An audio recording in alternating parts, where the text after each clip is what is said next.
The Ritualist archetype is the master of status effects, and these 3 builds I'm about to show you are going to make Apocalypse difficulty look really easy. Even Apocalypse bosses with elemental resistance don't stand a chance, and the best thing is it's not difficult to achieve with these builds, so anyone can master it. Plus, this build is also really forgiving if you make the occasional mistake. You can see here that Mother Mind has elemental resist buff, but its health is still draining really quickly.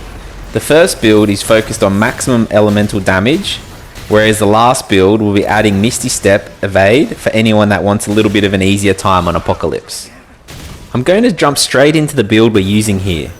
We want the Ritualist as our prime archetype because we want the Vile perk as it deals massive damage whenever there is multiple enemies around. We also want the Miasma skill to get all of the elemental status effects on our enemies, as this boosts our damage output by a lot. Also, make sure to max out the expertise trait so the Miasma skill is able to be used more frequently. We want to be popping that skill as much as possible. I like the Shielded Heart relic, but that choice is up to you. However, I recommend your relic fragments be elemental damage, skill cooldown, and skill damage. The Energized Net Coil is great for our status effect build because it wipes out big groups of basic enemies really easily. I'm probably going to butcher this pronunciation, but they are Harney Crystal Ring for big damage increases for each status effect you have on your enemy. The Band of the Fanatic Ring to increase status effect damage. It does reduce the duration of that damage, but the Ritualist increases duration back, so it doesn't really matter. The Stone of Malevolence, so we can keep using our mods as much as possible. And lastly is the Shadow of Misery Ring for another increase to the status effect damage. All of these add massive status effect damage increases. To me, the Sparkfire shotgun is a must. It's so versatile and powerful, and it does good damage and inflicts burning all at the same time. Plus, we add on the Fetid Wounds Mutator to add corrosive damage and increase critical hit chances. And the Creeping Mist mod dramatically increases status effect damage. I kept swapping between the Creeping Mist and the Overflow mod, but the Creeping Mist seemed to be the better performer, and you'll see why when we fight against the Ravager next. The main aim for this is to always have your enemy suffering from as many negative status effects at a time, so it rapidly increases the damage you can do. And we didn't need to, but if you want to ramp up that damage even further, the Krellax is perfect for status effect builds, as it has the built-in overloaded and shock damage, and if you wanted to, you could put Tainted Blade Mutator for corrosive damage as well.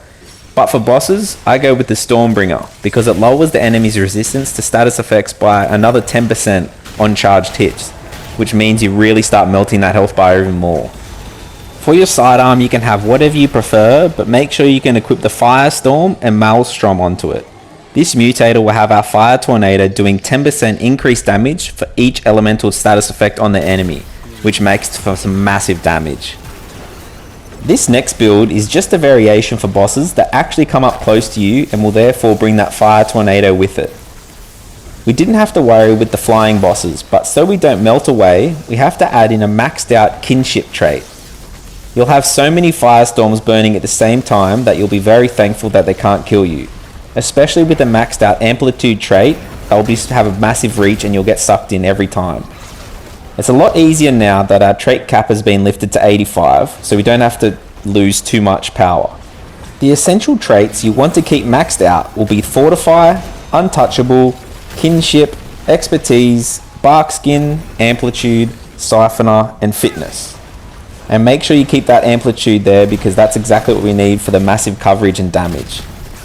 And here you can see why I chose the Creeping Mist over the Overflow mod. It's easy to spam it with this build and the bosses receive a 25% damage increase to status effects, which is what we'll be continuously spamming as well. Like before, this Apocalypse boss has the Elemental Resist buff, but with our build and the Creeping Mist mod, it makes light work of the Ravager's health.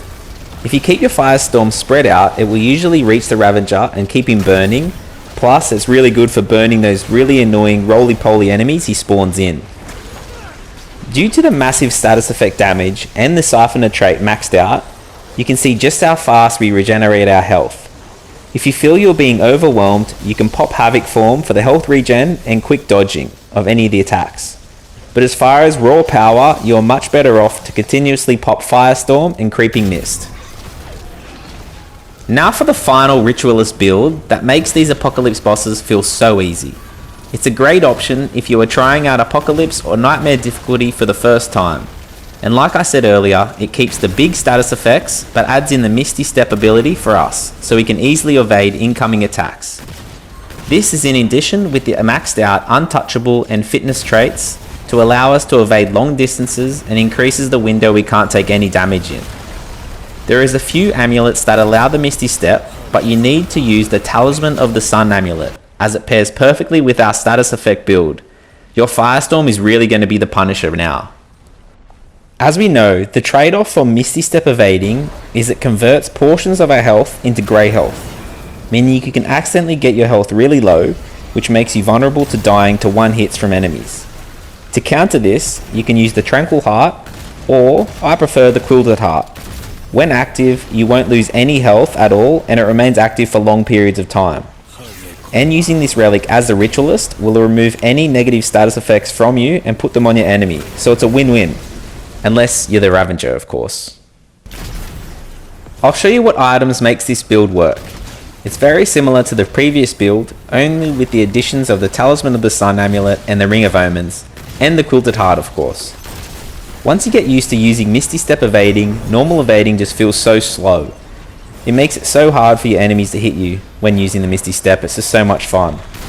Have you seen other powerful Ritualist builds that you prefer?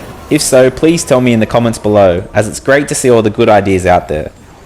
I try to design my builds to be powerful yet easy to use, so everyone can master them and have fun. I found when using the Misty Step build, I didn't have much use for the Havoc form. It'd probably be even more powerful to switch it to the Chaos Gate to increase our Firestorm damage, but just beware that'll also increase the damage that we can take. Thank you for watching, and I hope you enjoy using these Ritualist builds. If you have a favourite, please let me know. I think the Misty Step will be the most popular. I'll let the rest of this fight play out so you can see the build in full. See ya!